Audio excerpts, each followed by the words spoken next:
ایک اور اہم معاملہ ہے سندھ حکومت سے اور سندھ سے متعلق۔ سندھ میں گزشتہ کئی دنوں سے بلدیاتی نظام اور نئے صوبے کی بحث ایک مرتبہ پھر سے شدت اختیار کرتی جا رہی ہے۔ ایم کیو ایم پاکستان کے جو رہنما ہیں اور وفاقی وزیر صحت بھی ہیں مصطفیٰ کمال، انہوں نے کہا ہے کہ اگر شہریوں کے بنیادی حقوق نہیں دیے جا رہے تو پھر صوبے بنانے میں کی قانون میں کوئی آئینی ترمیم بھی ممکن ہے۔ ان کا مزید یہ بھی کہنا تھا کہ وزیر اعلیٰ کچرا اٹھانے کے ذمہ دار بنے ہوئے ہیں، یہ کام کسی صوبائی حکومت کا نہیں ہوتا، یعنی کہ ایم کیو ایم کا اصل جو زور ہے وہ بلدیاتی اختیارات کی نچلی سطح پر منتقلی ہے۔ تو اس معاملے کو لے کر بیانات کا سلسلہ دونوں طرف سے سخت بیانات سامنے آ رہے ہیں۔ اسی پر بات کرنے کے لیے ہمارے ساتھ اس وقت موجود ہیں ایم کیو ایم کے سینئر رہنما ڈاکٹر فاروق ستار صاحب نے ہمیں جوائن کیا ہے۔ فاروق صاحب بہت شکریہ ہمیں جوائن کرنے کے لیے۔ سب سے پہلے تو جو ایم کیو ایم کی جانب سے وارننگ دی گئی ہے اور انہوں نے کہا کہ اگر بلدیاتی نظام پر بات نہ ہوئی تو 28ویں ترمیم بھی متاثر ہو سکتی ہے اور سندھ میں نیا صوبہ بھی بن سکتا ہے۔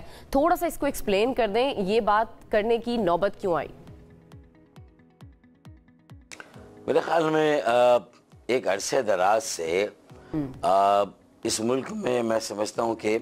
ایم کیو ایم پاکستان تو روز اول سے یہ کہہ رہی ہے کہ جب تک شرکتی شمولیتی جمہوریت اس ملک میں قائم نہیں ہوگی، جب تک مقامی شہری حکومت اور بلدیاتی ادارے مؤثر یا جسے کہتے ہیں کہ باوسیلہ اور با اختیار و خود مختار، خود کفیل، خود کار نہیں ہوں گے، لوگوں کو ان کی تقدیر کا مالک نہیں بنایا جائے گا، لوگوں کو فیصلہ کرنے کا حق، اختیارات دینے استعمال کرنے کا حق اور اپنے وسائل سے اپنے مسائل حل کرنے کا حق ان کی دہلیز پر نہیں دیں گے، ڈور اسٹیپ پر، تو کیسے اس ملک کی گاڑی آگے بڑھے گی؟ ملک میں کیسے تعمیر و ترقی کا عمل آگے بڑھے گا؟ دیکھیں، یہ پوری دنیا میں چین جیسے ملک میں جہاں ون پارٹی رول ہے، وہاں بھی بلدیاتی سطح پہ اختیارات اور وسائل اور فیصلہ کرنے کا حق اس طرح منتقل ہے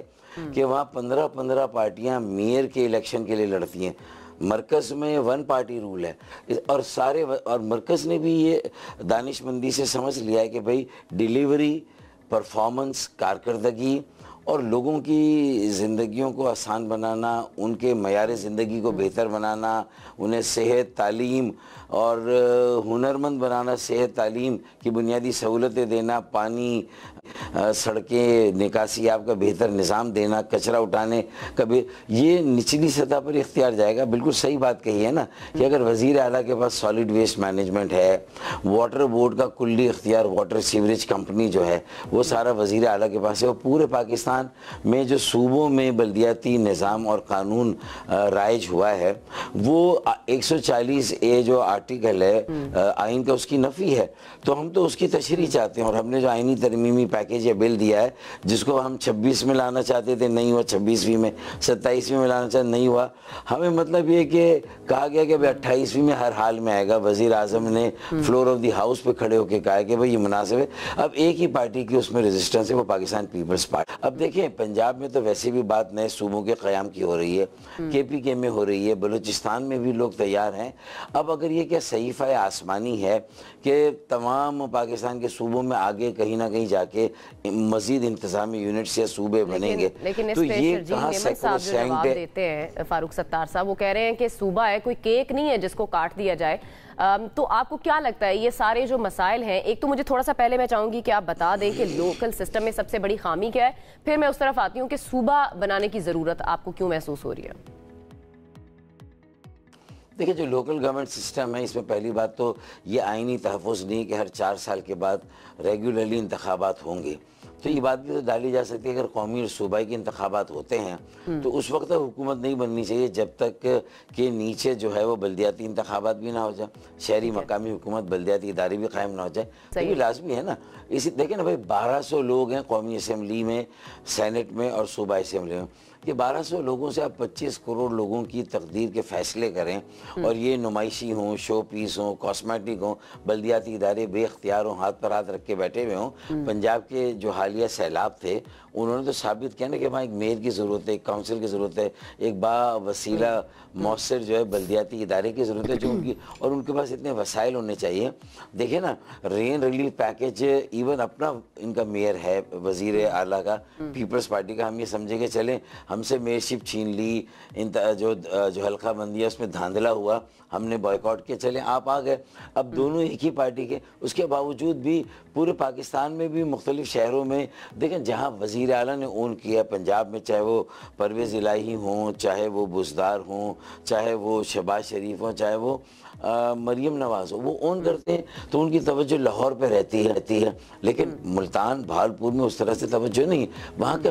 اب 2 لاکھ اسکول پنجاب میں ہے بلدیاتی جو حکومت سندھ کے حکومت پنجاب کے پاس ہے، اور سندھ میں 1 لاکھ ہے، اب 1 لاکھ اسکول کی جواب دہی ایک وزیر اعلیٰ یا ایک وزیر تعلیم کیسے کر سکتا ہے؟ لوگ کیسے جا کے ان کو پکڑیں گے؟ اسکول کی حالت آپ جن صوبوں کی مثال دے رہے ہیں وہ کم از کم ایک شہر پہ آپ نے خود کہا ہے کہ فوکس کرتے ہیں، لیکن یہاں تو فوکس صرف کراچی پہ بھی نظر نہیں آ رہا، باقی سندھ کی تو بات آپ چھوڑ ہی دیں، کراچی میں جو بڑے بڑے مسائل کا انبار ہے۔ وہی میں کہہ رہا ہوں، تو اس کا مطلب یہ کہ ایک مؤثر باوسیلہ اور ایک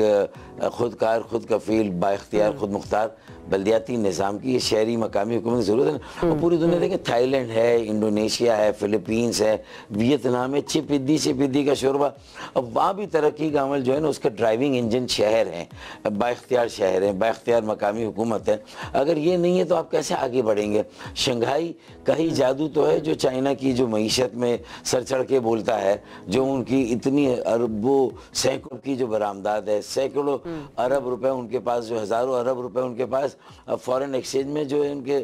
جو ہے وہ زر مبادلہ پڑا ہوا ہے۔ تو اب یہ اگر چیزیں اب دیکھیں ویتنام کہاں سے کہاں چلا گیا، 200 ارب کی ایکسپورٹ ان کی ہو رہی ہے، یہ 30 سال پہلے ہم سے کئی گنا فاروق پیچھے ستار یہ صاحب، ملک تھے۔ اب آپ سٹیٹمنٹس تو دے رہے ہیں، آپ کی جماعت کی طرف سے آ رہی ہیں یہ ساری باتیں، لیکن کیا آپ نے کوئی حکمت عملی بھی بنائی ہے، یا پھر یہ بیان بازی ہو کر اور جب ہیٹ آف دا مومنٹ ہے تو ابھی بات ہو رہی ہے اور پھر بعد میں خاموشی ہو جائے گی؟ کوئی پلان بنایا آپ نے اس کو امپلیمنٹ کرانے کے لیے؟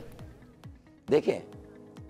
میرا پلان تو میں نے آئینی ترمیم یہ والی بھی موو کی ہوئی ہے کہ جو صوبوں کے لیے 239 ہے کہ جس صوبے میں صوبے بننے ہیں وہاں اس صوبے سے رائے لی جائے، تو اس کا مطلب آپ نے نپ انٹو دا بڈ، یعنی آپ نے اسی وقت کسی چیز کو حسرت ان غنچوں پہ جو بن کھلے مرجھا گئے، تو وہ تو بیچارے غنچے کھل ہی نہیں سکتے۔ بھائی ریجنل ایسپائریشن دیں نا، کراچی کے عوام سے پوچھیں، یہاں سے اردو بولنے والے گجراتی کاٹھیا واڑی یا میواتی پوربی مہاجر تھوڑی ہیں، یا سندھی بولنے والے میرے بھائی جو اندرون سندھ سے بڑی تعداد میں نقل مکانی کر کے روزگار کے لیے آئے ہیں، پھر یہاں لاکھوں پختون، یعنی پشاور کے بعد اگر دوسری بڑی آبادی میرے پختونوں کی یا کوئٹہ کے بعد ہے وہ کراچی میں، پھر اس کے بعد یہاں سرائکی، ہزارے والے، کشمیری، گلگیتی، بلتی، بلوچ ہیں، پاکستان کے ہر علاقے کا شہری ہے، پاکستان کے ہر زبان بولنے والا شہری ہے، تو پھر ان سے رائے لیں نا کہ وہ کیا کہتے ہیں۔ اور کراچی تو ایک زمانے میں فیڈرل کیپٹل تھا، اس کی تو اتنی زیادہ اہمیت ہے، چلے کیپٹل اسلام آباد چلا گیا، یا پھر اسے فیڈرل کیپٹل ٹیریٹری بنا دیں۔ ارشد وورا صاحب نے، میرے ایک ایم این اے نے یہ بھی مسئلہ کیا نیتوں کا مسئلہ ہے، یا جان بوجھ کر سندھ گورنمنٹ نے بلدیاتی اداروں کو کمزور رکھا ہے؟ آپ کی اس پر کیا رائے ہے؟ دیکھیں یہ تو آپ نے خود ہی جواب دے دیا نا، یہی ہے نا، گیس آپ کریں گے تو یہی جواب ملے گا، مطلب ہے کہ جب آپ اس سوال پوچھیں گے تو اس کا یہی، جب تک کہ وہ شرجیل میمن یا کوئی بھی ہے وہ واقعی میں اپنے دل کی بات کو شیئر نہ کرے، وہ کیسے اپنے شکنجے سے کراچی کو نکلنے دیں، وہ کیسے کراچی کو جو کالونی بنایا ہوا ہے، نیو کولونائزیشن ہے یہ، اس کو کالونی بنایا ہوا ہے، اچھا پھر ٹیکس سارے لے رہے ہیں، لگا کچھ نہیں رہے۔ دیکھیں جو یہ انتظامی یونٹ یا صوبے ان کی شکلیں مختلف ہو سکتی ہیں، مطلب ان کو کس بات کا ڈر ہے؟ اگر کراچی سے آج ریونیو جا رہا ہے تو مرکز بھی تو جا رہا ہے نا، تو مرکز کو تو ڈر نہیں کہ چونکہ 4 صوبے ہیں، اب یہ چاروں صوبے ہمیں ٹیکس دیں گے نہیں۔ آپ کا پوائنٹ آ گیا، مجھے ذرا یہ بتا دیں 28ویں آئینی ترمیم کی بھی باز گشت اب ہے، آپ کو لگتا ہے کہ آپ کے جو مطالبات ہیں اب 28ویں آئینی ترمیم کے تھرو وہ پورے ہو جائیں گے؟ دیکھیں اب ہونے چاہیے، کیونکہ آپ کہہ رہے تھے نا حکمت عملی کیا ہے، تو ہم نے تو آئینی ترامیم ہر طرح کی موو کی ہوئی ہے، بلدیاتی پیکیج، بلدیاتی اداروں، مقامی حکومت کو مؤثر اور بااختیار بنانا، خود مختار بنانا، اور ہم نے نئے صوبے کس طرح بننے چاہیے، وہ کیسے آسان ہو، وہ بھی ہم نے دیا ہوا ہے. ہم نے تو جلا کے دل سرے راہ رکھ دیا, اب جس کے جی میں آئے وہی پائے روشنی. اب تو پنجاب میں, کے پی کے, بلوچستان میں, وہاں کے جو ینگسٹرز ہیں, نئے سیاستدان ہیں, وہ سب کے سب یہ کہہ رہے ہیں, اور پنجاب نے تو یہ قرارداد منظور کی پنجاب اسمبلی نے کہ بھئی یہ ایم کیو ایم جو کہہ رہی بالکل صحیح ہے, یہ اس طرح کا بلدیاتی نظام ملک میں آنا چاہیے. اور جو قوانین بنے ہوئے وہ سرین خلاف ورزی ہے 140 کی بات. اور جسٹس گلزار شیخ نے میری پٹیشن پر, ایم کیو ایم کی پٹیشن پر کہا ہوا ہے کہ یہ بات بالکل صحیح ہے, یہ شو پیس ہے, ان کو اختیار دیں, ان کے بلدیاتی انتخابات کا وقت مقرر ہو, سالڈ ویسٹ مینجمنٹ, سیوریج, پانی, سب جانا چاہیے. اگر یہ نہیں ہوتا تو پھر لامحالہ بات صوبوں کی طرف جائے گی, سب ٹھاٹ پڑا رہ جائے گا. جب لاٹ چلے گا بنجارہ, لوگ جب سڑکوں پر آ جائیں گے, بنیادی سہولتیں ان کے پاس نہیں ہوگی. ایک شہر نکلا ہے کھدائی کے دوران, آرکیولوجسٹ نے نکالا ہے, نیا شہر ہے پاکستان میں نکلا جس کا نام کراچی ہے, لیکن مونجو دوڑو ہڑپا میں زندہ انسان نہیں نکلے, اس میں 4 کروڑ زندہ انسان نکلے ہیں. اب یہ آپ کا فائنینشیل کیپٹل آج بھی ہے 60-70% مرکز کو دیتا ہے, صوبے کو 95. اچھا یہ کر سکتے ہیں کہ صوبہ گارنٹی لے لے, جو اندرون سندھ ہے. کہ جو آپ بات کر رہے ہیں اس کو آپ آگے بھی لے کر جائیں اور اس معاملے کو اچھے طریقے سے خوش اسلوبی سے سارٹ کر لیا جائے تاکہ ملک میں جو پولیٹیکل سٹیبلٹی ہے وہ بھی برقرار رہ سکے اور مزید آ سکے. بہت بہت شکریہ فاروق ستار صاحب ہمارے ساتھ موجود تھے, سب پر بات کر رہے تھے. ابھی ہمیں جانا ایک بریک کی طرف, بریک سے واپس آئیں گے, مزید سیگمنٹس ہمارے پاس ہیں ان پر بات کریں گے. ہمارے ساتھ رہیے.